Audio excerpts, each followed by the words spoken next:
evening and welcome to another edition of the HGP Sports for today, Tuesday 25th of June. I am Stanford Howard. Thanks for joining us. Making the cast this evening in football, the Golden Jaguars is looking to stamp out the mistakes made against Panama when they take on the Twin Island Republic of Trinidad and Tobago, which is behind the Jaguars on points difference. In their final group game, Jaden Samuels has more. Touching down in Kansas City on Sunday after a 4-2 drubbing at the hands of Panama, the home side, whose performance in possession was under par, will be looking to salvage the much-needed glory when the two sides meet on Wednesday. Trinidad and Tobago, playing their 30th Gold Cup match, is still to ink their first goal this year, while the locals, ahead by 2, will be pulling all the stops out to ensure Guyana tastes its first victory at the Gold Cup.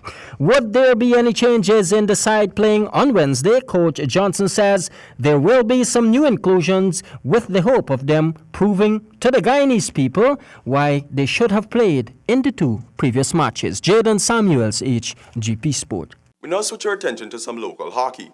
GCC Vintage and Bingo GCC Spartans with wins on opening night of the Noble House Goals Galore Indoor Hockey Championship. Here are the details. The National Gymnasium was converted into an indoor hockey facility on Monday evening to welcome the Noble House Goals Galore Championships. 5 teams clashed on the opening night, and it was a fiesta of goals coming from both the men and women's division.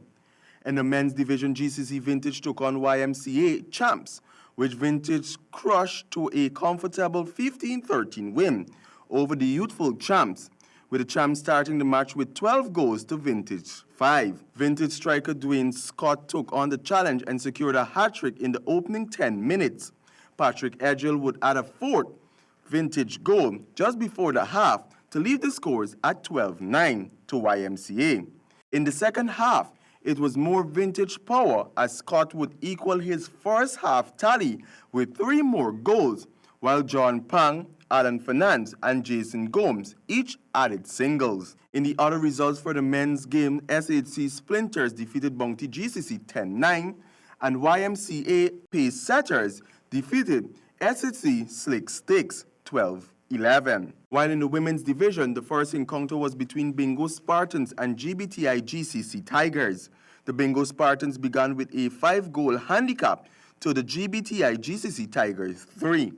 But nevertheless, the Tigers took 30 minutes to finally break the Spartan defense through a penalty stroke by Martiza Fitau. With the first half gone and dusted, the score stood at 5-4 for the Spartans. Striker Sandy Rupnarine capitalized on a first-minute defense error by Spartans to squeeze in a second goal for the Tigers. With the Tigers down by 2, the pressure was set once again on the shoulders of Spartans and captain Medica Hardin, who had been solid in defense. Fitau pulled her team within 1 goal through a penalty corner later in the second half, but the Tigers would run out of time and conceded the 7-6 victory to the Spartans. And in the other women's game, GBTI GCC Spices defeat YMCA Bellatrix by 16-9. For HGP Sport, I am Stanford Howard. Let's turn our attention to some cricket. 2 cricketers received accolades when the 2nd annual Brian Ramphal Berbice Cricket Board Award ceremony was held at the Port Moran Cricket Club over the weekend. Samuel Gillis has the details. 22-year-old batsman Shemra Etimaya and West Indies women's left-arm pacer Irvin Giddens received the Berbice Male and Female Cricketer of the Year award on Sunday last, where the Berbice Cricket Board rewarded the top performers of the past year, as well as umpires, coaches, and clubs. Etimaya is currently in England with the West Indies World Cup team. He has enjoyed an astronomical 2018, regionally and internationally. Meanwhile, Giddens has continually been drafted by the West Indies selectors due to our consistent work with the ball for Berbice and Guyana. Ilbert Forster, president of the Berbice Cricket Board, said, "Our main objectives in 2018 were to return order to Berbice cricket, to raise funds via sponsorship for the development of Berbice cricket, to organize developmental programs, and to lift the overall standards of the cricket." For 2018, the Berbice Cricket Board has had 6 under 15, 4 under 17, 6 under 19 males, and 4 females play, while a total of 8 females were selected to the senior female team and national duties. For Hgp Sport, I am Samuel Gillis. Thank you, Samuel. Brian Charles Lara is doing fine after being admitted to a hospital in Mumbai on Tuesday after encountering chest pains. Indian media reports and sources have confirmed the retired batsman was in Mumbai to take part in the event organized by Star Sports, the official broadcasters of the ongoing Cricket World Cup in England. The famous left-hander was rushed to a hospital after he complained of discomfort during a promotional event, the Press Trust of Indian News Agency said, quoting a source close to the player. However, he was released from the hospital and, according to reports, is doing well. One of the best batsmen of all time, Lara holds 2 world records, the highest test score of 400 not out and the highest first-class not out of 501 that he scored in English County Championship in 1994. And finally in cricket this evening, Aaron Finch 100 and Jason Beresford 5 for 44 and Mitchell Starks 4 for 43 handed Australia an easy win against England as the team head down to the business end of this year's Cricket World Cup. Jaden Samuels has more.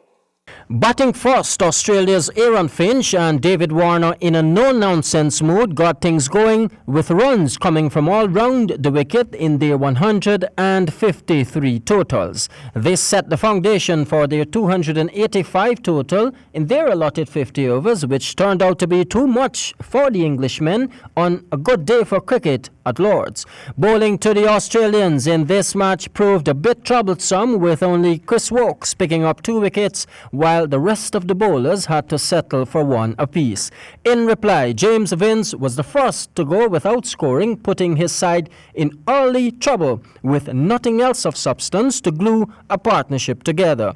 Joe Root was soon to follow. He made 8, while Ian Morgan failed to trouble the scores this time, falling for just 4, putting the other batsmen up for a big ask, which eventually came to a close after Ben Stokes' cameo of 89. England reached 221 all out in 44.1 overs. Australia winning by 64 runs. Jaden Samuels, Hgp Sport. Thank you, Jaden. And that's all we have for this edition of the Hgp Sportscast. But do remember, the harder the battle, the sweeter the victory.